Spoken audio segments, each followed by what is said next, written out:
வணக்கம் மக்களே, இன்னைக்கு நம்ம செய்ய போகிறது முந்திரி கொத்து. வாங்க எப்படி செய்யுதுன்னு பார்க்கலாம். ஃபர்ஸ்ட் பாசி பருப்பை எடுத்துட்டு நல்லா பார்த்தீங்கன்னா ட்ரை ரோஸ்ட் நல்லா வறுத்துக்க போகிறோம்.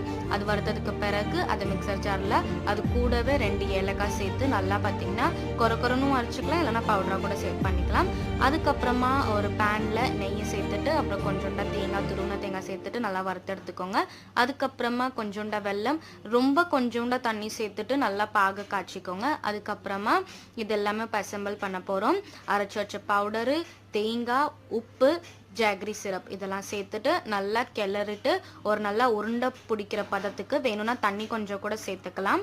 உருண்டை பிடிச்சதுக்கப்புறமா அதுக்கப்புறமா மைதா, அப்புறம் கோதுமை மாவு, மஞ்சத்தூள், உப்பு, தண்ணி இதெல்லாம் சேர்த்து ஒரு திக் பேட்டராக பண்ணிக்கோங்க. ரொம்ப தண்ணியாக வேணாம், கொஞ்சம் திக்காக இருக்கட்டும். அதுக்கப்புறமா உருண்டையை சேர்த்துட்டு நல்லா கோட் பண்ணிவிட்டு நல்லா சூடான எண்ணெயில் சேர்த்துட்டு பொரிச்சு எடுத்தா ரெடி. ட்ரை பண்ணிவிட்டு சொல்லுங்கள் கண்டிப்பாக கமெண்ட்ஸில். தேங்க்யூ.